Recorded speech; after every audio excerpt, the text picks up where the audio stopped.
Off the Hook, airing on offthehooksports.com. Your home for real news, real opinions, and what really matters about Tennessee athletics. The Off the Hook podcast at offthehooksports.com or Facebook, YouTube, Twitter, or wherever you go for your favorite podcasts. Apple Podcasts, Spotify, Stitcher, Google Play, TuneIn, iHeart. Like, share, follow, subscribe. Off the Hook with Dave Hooker starts now.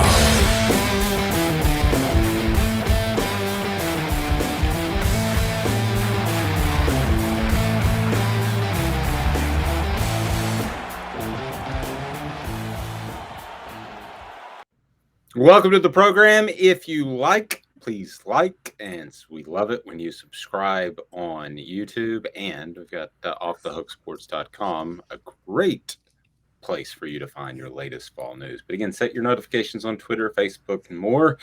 We're at a midweek on a Wednesday, depending on where you're listening. So coming up, we will have a gentleman that has a very interesting name that covers Ball State, Tennessee's first opponent, Robert General, which sounds to me like General Robert Nealon. I keep looking at his name like I've got it written down wrong. He covers Ball State, so we'll visit with him. He is not related to General Nealon because his last name is General. You see what I'm case. General's a title, so Yeah, that's right. But other than that, they could be related. It's at least worth asking him about. So a lot of news to get to today. Some social media recruiting buzz that is on offthehooksports.com. Again, set those notifications on. Hopefully my wife doesn't have her notifications on because Amanda, how are you this morning? I'm doing well. How are you? I'm well. I lost my wedding ring this morning. Can't be good. Where? It was apparently at the gym, but see, Ethan can learn from this. It's kind of a fakey, like it's one of those rubber things. Because I've lost some weight and my real one gets loose, so I save it. So I didn't really lose. It's like an $8 little rubber ring, but yeah, you can replace that. Right, I thought you meant like your ring. actual band, and I was like, I know. no, that's Yeah. a problem. But I'm just telling you, dramatic. Ethan, as a young man who's about to get married in August, it's not a horrible idea. Oh no, I had already planned on it. Oh, you had? So I that's lose a thing? everything. That wasn't I lose Oh. everything, so I have to. Right. Okay, so Nico deciding not to go to the Elite 11 camp. We'll get to that as part of our news to begin at the show, and it's brought to you today by Big Orange Phillies. If you're listening around lunchtime, they know it's tough to get out of the office for a long lunch, so you can go get quality food at Big Orange Phillies right there in Halls. It is very convenient to Maynardville and North Knoxville. Fresh ingredients, casual shouldn't mean stale food options. That is Big Orange Phillies in Halls on Maynardville. Check them out, Big Orange Phillies. So, guys, some news from the weekend before we get to talk Cruton. This came up yesterday. I don't know if this is Cruton or not, but Nico Iamaleava. Yeah. Now I'm having I think fun. you added something. Yeah, Nico Iamaleava. I'm just going to let you keep going with it. Yeah, I like that one. So he's not in the Elite 11, which is the finals. It's the premier camp in all of college football recruiting. I illustrated some things in my column that I want to bring up. But first, let's just start with Ethan, go round robin. I mean, how did that strike you when you saw that he wouldn't be at the Elite 11? Again, shouldn't have been a surprise. We heard his comments that he was going to focus on volleyball, but just kind of your thoughts before we get to Amanda too. Yeah, there's obviously reports and him saying that, he was wanting to focus on volleyball. I don't think anything really was confirmed on that, but that's the most likely reason that he missed. And I don't look too much into this, to be totally honest with you. Arch Manning didn't attend either. Sometimes there's just other things to do. It may be important, but at a certain extent, you can't prove yourself any more than you already have. And he, has already committed to Tennessee. He's already got a place that he's going. I believe it's Dante Moore. They're one of the top quarterbacks there, was an undecided recruit. And for people like that, I feel like that's important just so people can see you. They can see how you work in their offense. But for a guy like Nico, there's just not much to gain, I think, personally, from going to something like that, especially if you have a prior commitment. I 110% agree. I think the dedication to his volleyball team is admirable. I think the Elite 11 camp is there to get you more college interest. He doesn't need that. It is much more, as I wrote in my column, a football convention than a football training camp. Amanda, I've got zero problem with him not going. As a matter of fact, had he asked me, she's not going to. I would have said, "Don't go. Don't worry about it." If I were a Tennessee fan, I would be quite pleased with his decision, considering that he's not trying to show out for anybody else. He's not out there, throwing or trying to get more media attention to possibly catch any other coach's, attention. Also, it shows a dedication to his team, even though it's volleyball. It shows a dedication to his team where it's you just spiked volleyball right in the face over the net. I didn't. I'm saying that it's not football, but it shows a dedication to his team, and he's putting his team first in deciding, that he's gonna play with his team rather than go to this big national, Elite 11 thing. I think it shows his character, and it shows how committed he is to Tennessee. There are two things, Ethan, that could throw a wrench in what we all agree is the consensus. One, if he told him he would be there. If you tell somebody you're going to do something, you should do it. But I don't know that he told him. So he may have been invited and said, "Oh, great. I'll look forward to it." That's not the same thing as saying, "I'm going to be there." Yeah. Right. Which I think is probably the case, at least the ones I've been around where you get selected. Nobody says, "I'm 100% going to be there." I've been there when they've been handed the trophy to go to these camps. And then the other thing, if there were other kids there for Tennessee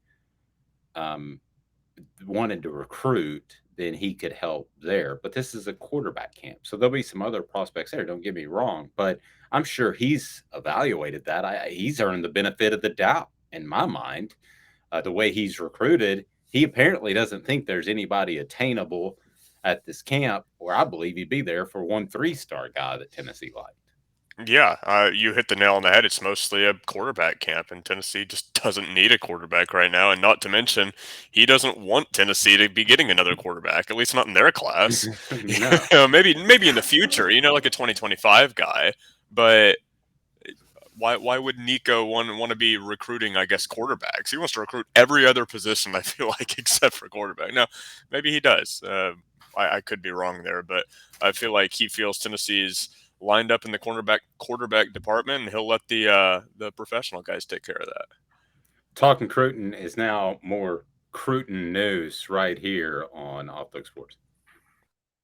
Talking Cruton. Am I right or am I right or am I right? Who's on Tennessee's board? The names you need to know exclusively on Off the Hook Sports with Dave Hooker. Talking Cruton today, as Amanda's apparently getting attacked by her dog, Ava. My mom loves your dog.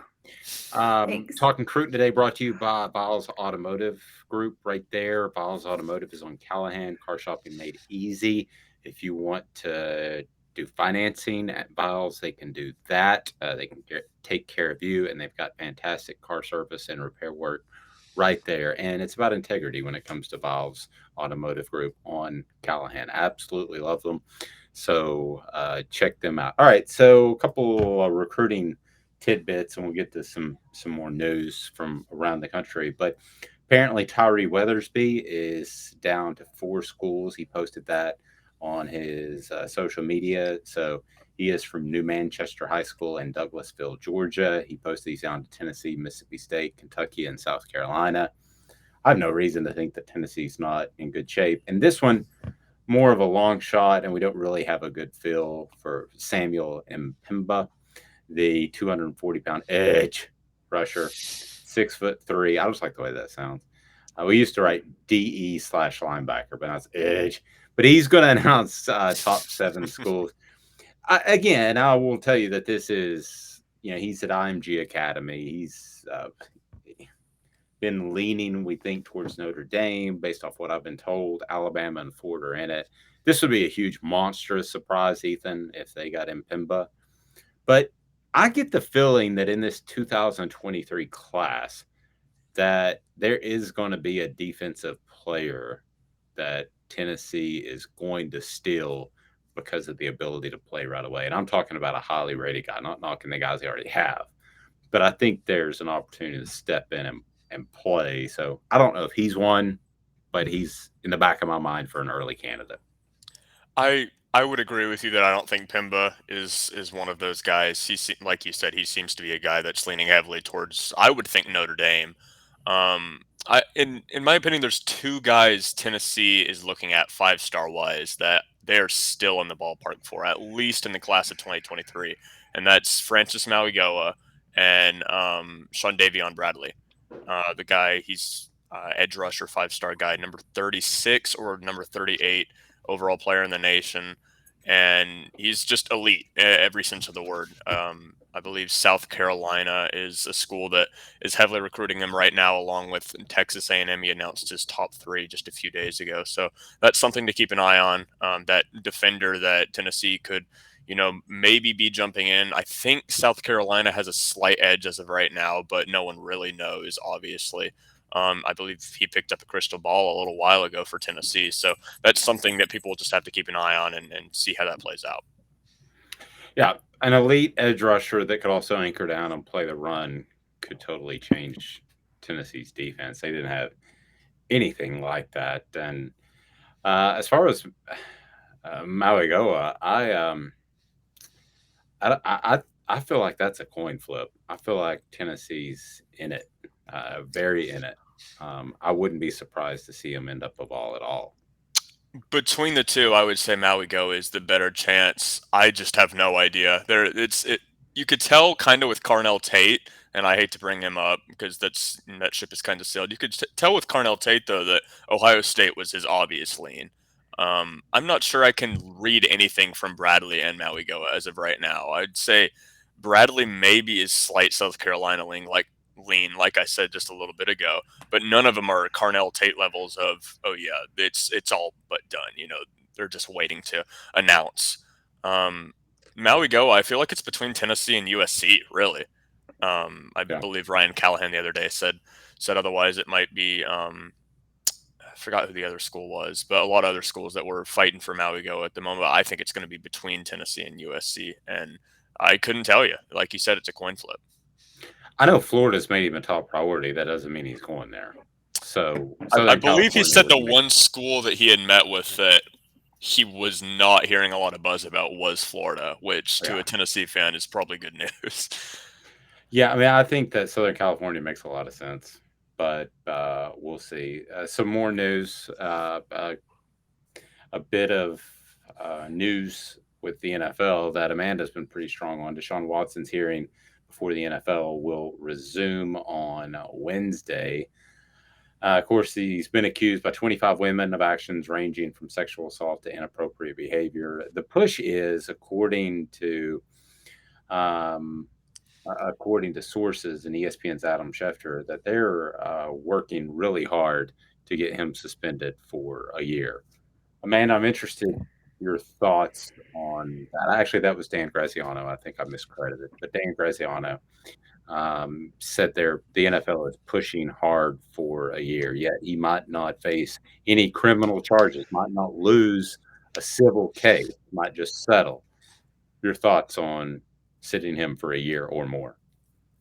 If that's I understand that the NFL is a different, it's a whole different thing. It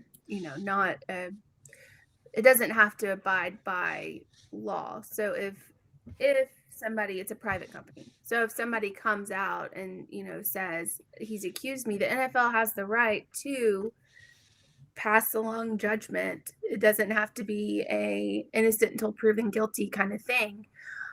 However, I disagree with it if there's no proof to the claims. And I understand, I'm not saying he didn't do it. I'm not saying he did do it. I just disagree with it, especially when women are willing to settle out of court for a civil case.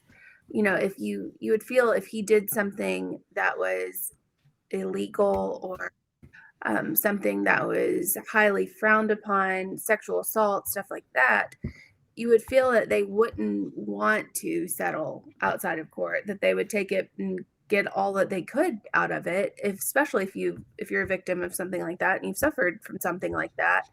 The fact that they want to settle out of court gives me a little bit of concern as to what really happened. And I don't think the NFL should punish someone if no one can find, an illegal instant fault with his actions. If a grand jury won't indict.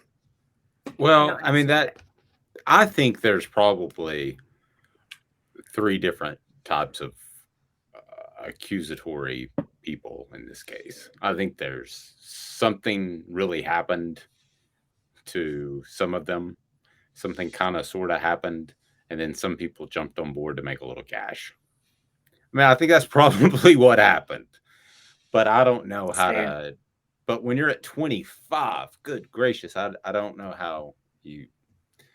I mean, that's just that's an insane number to me. So I think it is a lot. It's a lot. I get that. However, where's the line? How many masseuses have you seen in your life combined? Mine's probably a half dozen or less. Upwards of 20 or more. Mine's like wow, it's Deshaun Watson in the house. No, How did those massages go for you? It's just a random person. Membership. Oh, sorry. Sometimes you can't get the person that you want because they're booked out. So you just, if you're hurting, you just take whoever's available. Fair. Sometimes it's not the relationship, it's the membership. Regardless, the NFL has to draw a line and say how many people can accuse you before we take a stand here, or how many people are able to accuse you before we suspend you. You have to draw a line. Is it 5 people? Is it 4 people? Is one accusation enough? We have to figure that out somewhere. So if I put the over under on number of masseuses that you had at 25 and a half, would it be over or under? That's my Deshaun Watson line of the day. Over. Wow. Please take your notifications on Twitter, Facebook on, and like and subscribe to this video, and you'll get more from Off the Hook Sports on YouTube and offthehooksports.com. Subscription is free. The basketball schedule came out, and your thoughts. What dates stood out for you as Tennessee's basketball balls will be at the forefront in just a couple months? Yeah, Tennessee yesterday announced which games will be home games, which will be road games. Tennessee has 3 home-and-home series every year that are permanent. It's Kentucky, South Carolina, and Vanderbilt. So they'll be traveling to Rupp, traveling to Nashville, and obviously traveling to Columbia while also hosting those teams. They added 2 more. They add 2 more every year that are home-and-home series. And this year, Tennessee gets Mississippi State and Auburn, which I think both of those are going to be really fun. Mississippi State is building a solid program, and obviously Auburn is Auburn. They lose Jabari Smith, a number 2 pick in the NBA draft, but they're still going to be a really decent team. So it's going to be a lot of fun to see them play in Knoxville this year, and obviously go down to Auburn and play them in that one. As far as the rest of them go, the home games, Arkansas and Alabama for Tennessee, I think that's an excellent draw. Arkansas is probably, if not the best, one of the best teams in the SEC this season. Alabama is never a slouch under Nate Oates. So that's a favorable draw for Tennessee, especially considering the road games for the Vols, LSU, Florida, Missouri. None of those really stand out to me as incredibly difficult. So Tennessee really got their hardest teams at home, and I'd say their hardest team on the road this year will be LSU, but they're kind of reeling as well. Obviously, they lost all 13 scholarship players from last season when Will Wade left. Matt McMahon is coming over. He's put together quite the roster with what he was given. He's got Adam Miller from Illinois. Only keeps 1 player from last season, I believe, and couple guys from Murray State, Justice Hill, KJ Williams. So that's going to be a lot of interesting to see Tennessee play them. I think that'll be a fun game. It's going to be interesting to see how LSU will respond. I feel like from losing all those players, see if they can be an Iowa State type of team that just got transfers and made the NCAA tournament. I personally don't think they're a tournament team. And then moving on to Florida, they're a team that I don't feel like is going to be what they once were. A lot of people are higher on them than I am. So that's going to be really interesting. And I'm excited for some Tennessee basketball. It's nice to see this, even though we're still a few months away. I think 4 months away from tip. So it's nice to see that the schedule's coming out, give us a little sliver of hope that Tennessee basketball is actually coming back in the middle of summer. Yep, we're right around the corner. They'll start the 3-on-3 or the 3-man group work, where they can work out 3 guys at a time with the coaches here shortly. A very sad note. Ron Slay, who's a friend of the program, his younger brother, if you haven't seen on Twitter, apparently shot and they killed, and they don't know who did it. So our prayers are with Ron Slay. As I've said before, he's been on this program already. He is one of my top 2 or 3 favorite balls in 20 years to cover, no question about it. So Amanda doesn't want to toot her own horn, I'm sure, but she was nice enough to find. She happens to know the owner of a business there in the area where the young man was shot. She was nice enough to pass along some contact information of property managers. So we just hope justice plays itself out. There's no good way to segue into this, but Tennessee, prayers for you, Ron, but Tennessee baseball does not get a player on the first team All-American list, according to baseballamerica.com. Probably lead us into a poll question.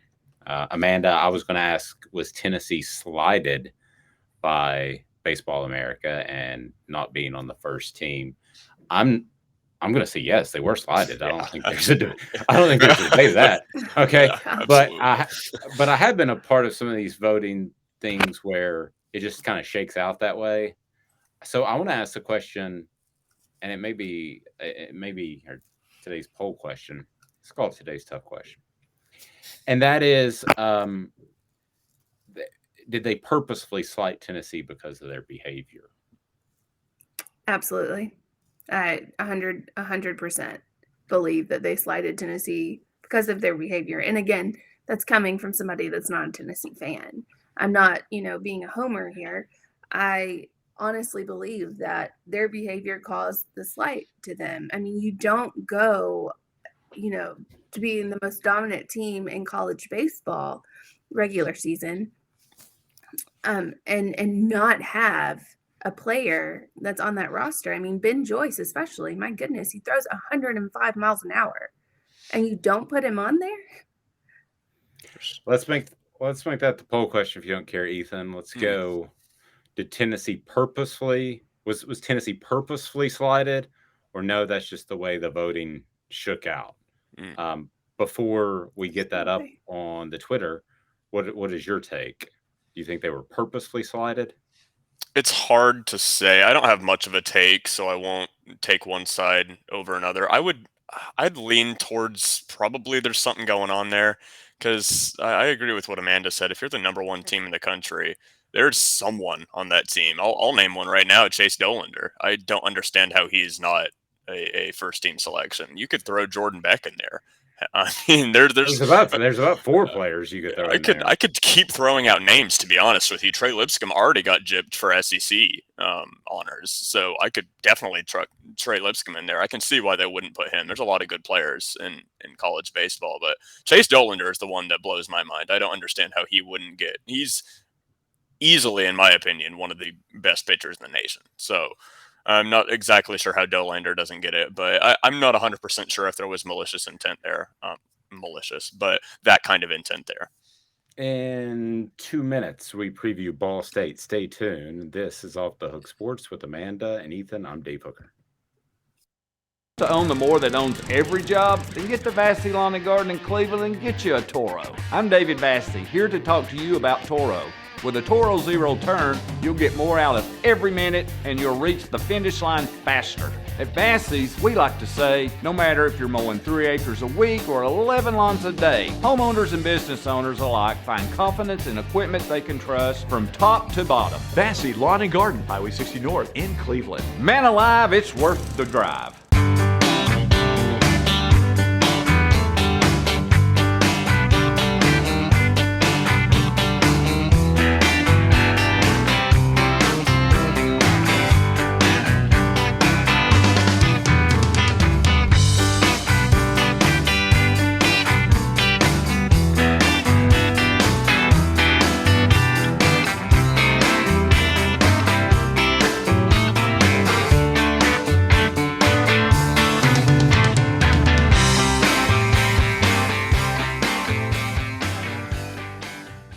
Hi, Mike Davis here with City Heating and Air, reminding you to always dare to compare. Our team provides quality local heating and air service, installation, and maintenance across East Tennessee. We use only the best equipment like American Standard heating and air conditioning for your residential, new construction, or commercial needs. Honesty, dependability, and customer satisfaction have been the cornerstones of our business since 1961. City Heat and Air. Dare to compare. This is Al's Nest Barbecue Supply, so come on in and see all the different rubs and sauces we have, plus a complete line of Green Mountain grills. Don't be overwhelmed. We have plenty of help so you can produce the best barbecue and amaze your family and friends. Barbecue is America's food, and we'll do what we can to bring you all the best products. We're Al's Nest Barbecue, where Chattanooga goes to grill.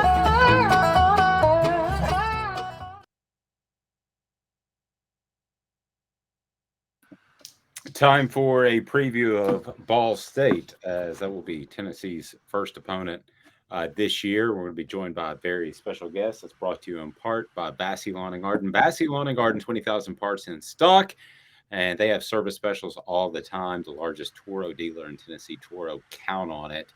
0% APR for up to 48 months and 3.99% for 60 months. So we're going to bring in Robbie General now that joins us. And Robbie, in case you want to follow his work leading up to the football season, Robbie works with the Star Press in Muncie, Indiana, and you can follow his work at thestarpress.com covering Ball State. Robbie, how are you, sir? I appreciate it. Robbie, can you hear me okay? I'm doing well. Some computer issues. Yeah, we got you now, so that tends to happen. So, yeah, do you have me okay? I think we're having some trouble with Robbie.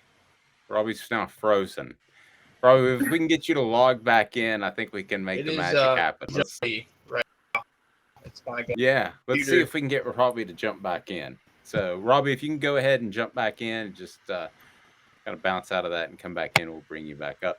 It's an opponent that there's no question Tennessee should beat, and I've done a little bit of research on them, but nevertheless, I mean, this is the kind of game even you set up to improve a program and get better, and this is that type of game. I mean, I just, unless we go super conference, I don't see there being 12 tough opponents every year in college football. Yeah, and unless this is a Georgia State thing again, which would be eerily similar to how the Jeremy Pruitt era started. So, I mean, in year two, losing game one to a team you should beat, I don't know, would make a lot of sense to me. It's probably not going to happen. Obviously, Josh Heupel, his offense, his team kind of lives off dominating these smaller schools. That's kind of the entire point of this offense. There's not really any smaller school, in my opinion, that would be able to beat Tennessee's offense. The same way as I don't think there's a smaller school that would be able to beat Lane Kiffin and Ole Miss's offense. It's just kind of a difference in how the teams play. Let me bring in Robbie General again. So, Robbie, do we have a better connection now? I think we're better. Yeah, I think we got it. Okay, gotcha. All right, Robbie is again with the Star Press. We got it. I believe in you. Maybe not. There's a bit of a delay, I think, so we'll just have to wait for him. Okay, yeah. So, Robbie, tell us all that you can about this Ball State team and what you expect out of them this fall.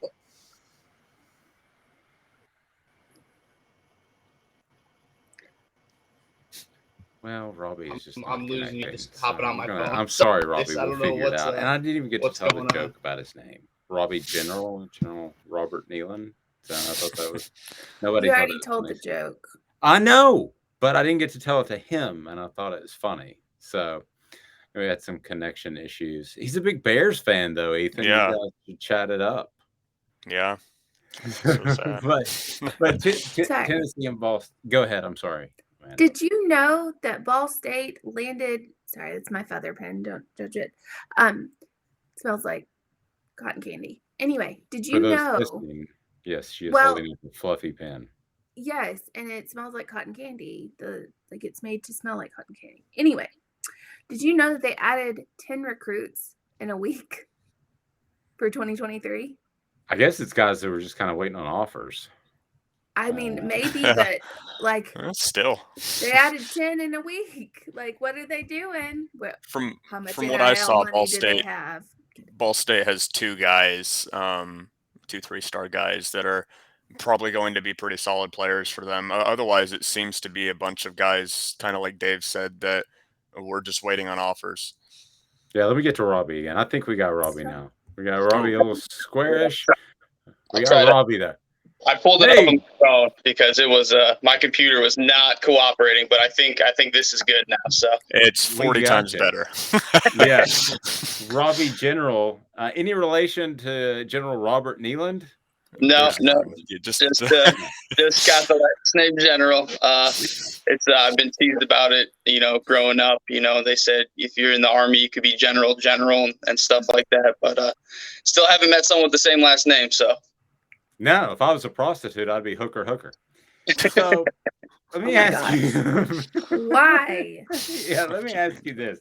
Ball State, give us an overview and we'll dive into the matchup a little bit deeper and what they're going to present this season. Yeah, Ball State, it's interesting this year. Last year they were one of the schools, I think when you looked across the landscape with a lot of 6-year guys coming back and some 7th-year guys. There'll be a 7th-year guy coming back this year, which is just crazy to think about. But they had a ton of those guys who used that extra year of eligibility because of how successful the 2020 season was and how they were able to, navigate COVID, lost their first game, and then kind of ran through and found a way to win the MAC and win the first bowl game in program history. And last year, for a lot of people, it was kind of a step back because, you're coming off that high and then, you come into last year and you finish 6-6 in the regular season, just get to another bowl game. And obviously, I don't know how many people were watching it on Christmas Day, but that did not go Ball State's way whatsoever. But now this year, they're losing a lot of that experience. So there's going to be a lot of new faces, a lot of guys who had starts but weren't full year starters. So it's going to be obviously new quarterback. They got another receiver, a Vanderbilt transfer, and the defense. And we're going to see who's kind of going to step up in some of those spots because a lot of those guys went to pursue professional opportunities. So a lot of question marks, I guess, coming into the year for Ball State for sure. Yeah, you mentioned all those new faces. Who do you think, I guess, on the team would give Ball State the best chance, I guess, to go in there and get back to another bowl game and kind of really make an impact on the team this season? Yeah, I think, obviously when you look at offensively, Deshaun Jackson's a weapon at wideout. He was a Cincinnati guy, came here last year, was the number 2 behind Justin Hall, who was kind of a, do everything type guy for Ball State. And then, I'm interested to see how Carson Steele, who's now a sophomore running back, how he steps up behind, a young O-line, but an offensive lineman because of injuries, actually brings back a decent amount of experience despite being a lot of sophomores. So I'm interested to see how Carson Steele steps up. We'll see John Paddock obviously coming in under center. It's been a Drew Plitt's show for the past couple of years. So we'll see how he kind of adapts as well. And then defensively, it's really going to be, I think it starts with the defensive line. They bring back probably the most experience, but then the secondary is going to be definitely suspect and questionable. And we'll see kind of how some of those guys step up as well. Yeah, you talk about that experience on the defensive line. I feel like the one way you can beat this Tennessee team, obviously we're 2 months away, but the one way you could beat this Tennessee team is really pressuring Hendon Hooker and really pressuring that offensive line that has lost some guys, is going to be a little shaky. How do you see, if at all, Ball State pulling off an upset here, or at least making it an interesting game, kind of like Georgia State did against Tennessee in 2019 or earlier? Yeah, I think, obviously from the defensive side, it starts with that defensive line, and they run, the 3 lineman sets most of the time. But I think what makes them so dangerous is that, they don't just have 3 or 4 or 5 guys. Last year they were rotating in like 9 or 10 guys. So if those guys can stay fresh and maybe get a little bit of momentum and keep up the pressure throughout the game, then that would give them the best chance to where, you're not giving the safeties and the quarterbacks too much time in coverage. So I think a lot of the success defensively is going to start with that defensive line. But then the linebacking core brings back a lot of experience as well. And, frankly, I think with a lot of these matchups where you got a mid-major and a power school like Tennessee, you need some of those turnovers and some of that good luck. And Ball State in 2020 had a lot of that. At the beginning of 2021 didn't, and a lot of their success started when they were able to keep that turnover margin in their favor. So in terms of with Ball State, there's all this talk of a super conference. Maybe the SEC is part of a super conference that breaks off 32 teams. So I'm curious what you hear from the people at Ball State, because Ball State probably would not be a member of that super group. And I wouldn't want to be left out in the cold. I'm assuming they're the same way. What do you hear from the administrators about a possible evolution of college football? Yeah, there hasn't been a bunch of talk about that, but I'm sure it's kind of a creeping thought in the back of their minds. And I think the MAC's in kind of a weird spot where, you've seen so much conference realignment and teams jumping back and forth. And the MAC just kind of makes sense the way it is. I think there was some talks last year about possibly like Middle Tennessee and Western Kentucky joining the MAC, and that was shot down rather quickly. But, logistically, all these schools, I think from Buffalo to Northern Illinois, which would be like the farthest schools from each other, they're about an 8-hour drive, and they all have relatively the same budgets. So, yeah, there hasn't been a lot of talk about that. But, in terms of, the ever-changing landscape of college football, the Mid-American's been kind of boring in that aspect, which I guess is good for the conference and its teams not having to change a bunch. But it'll be interesting if that day ever does come, because, frankly, when you look at some of the teams who have historically been successful, maybe like a Western Michigan or Toledo or Northern Illinois, even Buffalo for a few years, Ball State just isn't there in terms of, I think a potential super conference. So, that's been a thought that's crossed my mind, where maybe it's like a D1A and then a D1 double A or something like that. And I think Ball State is on the outside looking in, definitely trying to, become relevant in the MAC year after year, which they've had problems doing throughout. Ethan, anything else from you or Amanda before Amanda, go, shoot. Yes. Okay. So I would assume, and I think I'm in the majority here, that the whole NIL thing doesn't really affect you guys. However, is there something that is affecting it, or is the NIL something big at Ball State, or how is that working? Yeah, that's actually a story I'm kind of diving in this summer, trying to figure out more of it. From what I heard, there's kind of athletes across the board who have NIL deals, but not so much, there's not going to be a kid in Muncie driving around with a $200,000 car anytime soon, I don't think. A lot of the NIL deals, and I've heard that there are a couple cash deals, but a lot of them are just exchanging products, free product and stuff. So yeah, it's kind of weird, because I don't think it's going to affect, whether a recruit comes here or, Toledo, right? I think there are businesses in the Muncie area that are interested in, that's kind of who I'm talking to next about how they want to, use NIL. And I know Ball State's kind of all in on it. They're from what I've heard, the administration is trying to help the students whichever way possible. But I think even a year into this, there's a lot of catch up being played and figuring out kind of the best way to do it. And they had just paired with Open Doors a couple months ago, so we'll see if that kind of expands some opportunities. But there hasn't been anything big. There's been like T-shirts. I know some guys on the football team have like websites where, you could sign up to have dinner or private sessions and stuff like that, and even go bowling or something. I think I saw for one of them for a couple $100 or something. So doesn't play a huge role, but I'm sure for some of these college athletes, even products or, small cash offers or they help. They go a long way in Muncie. So. Yeah. I'll take it, especially with gas prices. Same.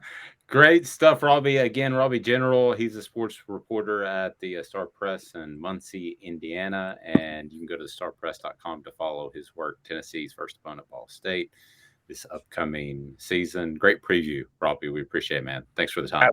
Yeah, thank you for having me. Sorry for the technical difficulties earlier. Brother, we've had more technical difficulties than you can imagine. We're fine. That's why I'm a writer now. Have a great rest of the week. I appreciate it. Yeah, that is. Well, there's the flip side when you get the non-save, automatic save at the writer part. That's the technical part about it. That's the bad. You're almost done and your computer logs up. So it goes both ways. Clearly a team that Tennessee should beat and beat handily. Credit the MAC, Amanda, for marketing themselves with those midweek games. I mean, yeah. It seems like the Maction's always on. It's always Maction time. If you can't compete, and you can't compete with these Power 5, conferences on TV, like, no offense to Ball State, nobody's going to tune into Ball State when, Georgia's playing or Michigan's playing. No one's going to tune in to a MAC game. But, yeah, do what you have to do. I mean, I don't think that's a bad idea at all. Well, I mean, you got the other options are Conference USA, and I really don't know what they're doing. I don't even know if they're still a conference. They just air games at weird times.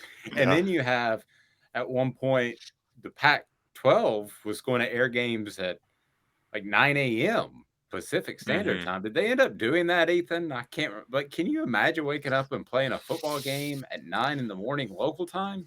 I want to think they did for a decent amount of time. I could be wrong about that, so I won't delve too much further into that. But the Pac-12 is just so strange in that regard because obviously we're on the East Coast and they don't actually start at 11 o'clock. But I remember watching a lot of college basketball games that started past midnight our time. And football, I remember, was not much sooner, starting at like 9, 11 o'clock. That's just absurd. And obviously it's different because we're in a different time zone. But for them to be starting at 9 o'clock, I think the Pac-12 just needs to figure out what they're doing over there. I mean, imagine setting your alarm clock on a Saturday morning and you got to get out of bed and get ready to play a football game at 9. I mean, you do it in Pee Wee. They got to be getting up football at 4 in the morning at the very least. Probably way earlier. They may not sleep. I mean, it's just, I know they do it in Pee Wee, but that's a little bit. That's you can just wake up, drive to the game, and play some Pee Wee football. But they can wake up at 8 o'clock. These players, not to mention, I guess we're talking about the Pac-12. Not to mention, they had school the night before. They have school Friday night, so they got to they can get out of that. Yeah, still, the student part of the student athletes. Yeah. So. There you go. I think maybe, Amanda, that we got a little bit of insight into how you could get a bunch of free massages. So they're doing NIL for services. Okay. That now you're starting something. But I do think it's interesting that the NIL does affect small schools like that, even if it's on a slightly lower level. It still is a thing. I would be down to do something and have, play whatever sport and get makeup. I'd be cool with that. Go ahead. Sponsor me. I don't care. You could drive a pink car around like Mary Kay. I would be down with the pink car. I like a pink car. I don't care. It's right. cute. Today's poll question, Ethan, where do we stand on that? I remind you to go ahead and click like. That means you'll see our stuff show up on your feed more often via YouTube or wherever you may be watching. And we would love it if you'd subscribe to YouTube as well. So, what do we got on our poll question? What did we settle on, and where are we? It's pretty lopsided. 87.8 in favor of yes. They think Tennessee did get gypped. 12% no. Because Does they this did. mean we're asking terrible poll questions, by the way, if we're that No. one-sided? Shouldn't they be more polarizing? It's the second in a row. We ended up like 90%, 93%, Ethan, what was the question yesterday? Keep me honest. No, we didn't. What was the question? The yesterday was who would you rather stick it to? Yeah, that one was a lot closer. That one was a lot closer. Okay. So Yeah. who do we who do we get on that? Amanda, tell us about the latest goings on there at Zool Beer right downtown with a panoramic view. It is fantastic. Everything's going well there. We're so busy and it's great and we love it and we're growing like crazy. And so we love all of that, but we're constantly coming out with new and different beers. We're bringing back some of the, staples that we have. But if you haven't tried it, you need to, because I didn't even like beer before I started working there. And now I'm a sour fiend. A sour fiend, sour massage fiend. Ethan, so you're it's not a sour massage. That sounds weird. I have neck problems. Okay. C3 and C4. Maybe that's like Deshaun code speak for the special massage. I don't know. Oh my God. Ethan, I need the sour massage. Ethan, let me let's go back to the poll question yesterday. What do we have? Yeah, Who so do you want to Florida. stick it to in recruiting? Is that what we did? Florida won 48% to Alabama's 42%, and then Ole Miss and Georgia were pretty considerably behind at 8% and 2%.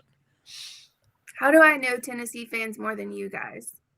How? I don't understand that logic for Florida. That makes no sense to me. But the hatred reigns. They have spoken, so I'll let it slide, I guess. But that is the one I would least pick of all of them, me personally. Well, I think hatred's strong. Maybe there's some that have a resignation along those lines, Ethan. Just say you're not going to beat Georgia regularly. Maybe so. Why must not be beat it. Florida and climb? Because you're right. I mean, you'd rather beat Georgia in recruiting because you're more likely to get a 4 or 5-star guy. I guess Florida, you can have that same logic. A lot of great players from the state of Florida too, but between Florida and Georgia, Georgia's obviously the better team, has been for the past decade. Yes, I don't know. We shall see. So, all right. So, today's poll question again is, and where does it stand? And then as of right now, like we just talked about, it's actually gone up a little bit in favor of Tennessee, 88% to 11% that they did get gypped. No Tennessee baseball players on the college baseball All-American team. Kind of tough to swallow that. Yeah. Full spectrum CBD treats available right there at Craft Treats. Go to crafttreats.com. They've got the minor cannabinoids that increase the benefits of CBD. Great for situational anxiety, storm anxiety, car ride anxiety. They've got it all. That is our friend at Craft Treats. Go to crafttreats.com to learn more. The chill pills are fantastic. So this day in sports history, we have already pretty much come to the point where we can say this day in ball history, there's not a lot going on as we're in the middle of the summer, but this day in sports history, what do you got there, Ethan? Yeah, I feel like we should address yesterday. I believe it was Pat Summitt's would have been her 70th? Sixth year in. Can't remember what it was. She passed away 6 years ago. Yeah, that's what I was going towards. 6 years ago, Pat Summitt passed away yesterday. Today, I couldn't find any vols. I did find, I thought it was pretty interesting in 1986. Let me make sure I got my stuff right here. Yeah, 1986, the Boston Red Sox traded for Tom Seaver. I would say that's pretty significant. He turned out to be pretty good. One of the best pitchers I'd say so. of that generation. Yeah. Yeah, and again, you just can't say enough about Pat Summitt. So that anniversary of her past 6 years, Amanda. Six.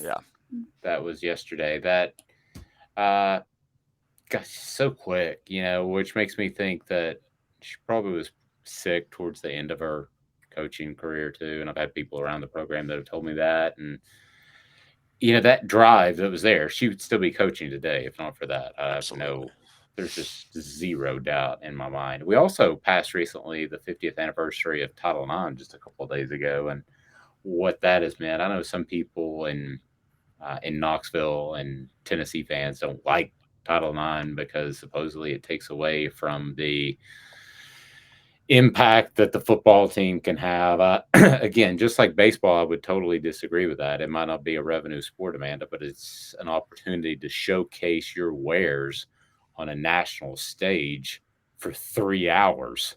I mean, I don't care if it's women's basketball. I don't care if it's rowing. I don't care if it's college baseball. If it's not making money and you have to have it, which you do because of Title IX, why not try to break even and get a big, huge commercial on ESPN out of it?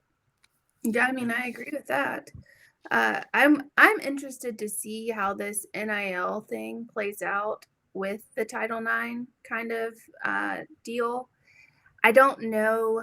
I feel like at some point there's going to be an issue there because, the NIL for women is clearly not as great as it is for men's sports.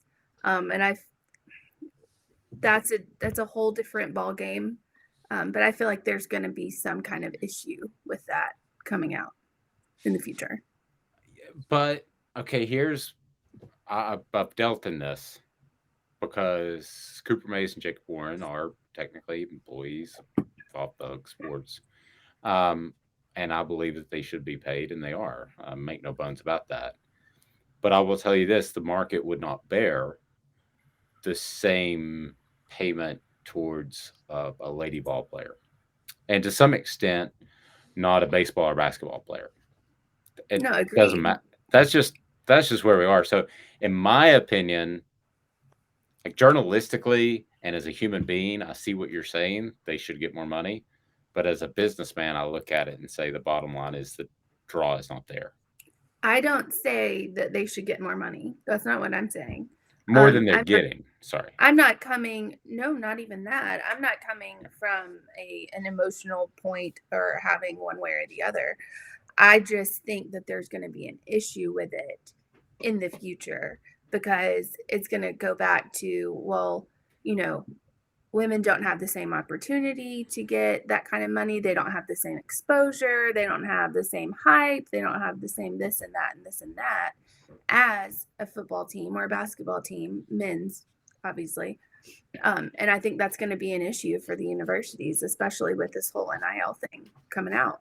I think you could have solved this a long time ago by paying players and equally distributing money as a university, paying them as they are employees of the university, like you would pay an RA or a library assistant or what have you. You could have avoided all of this.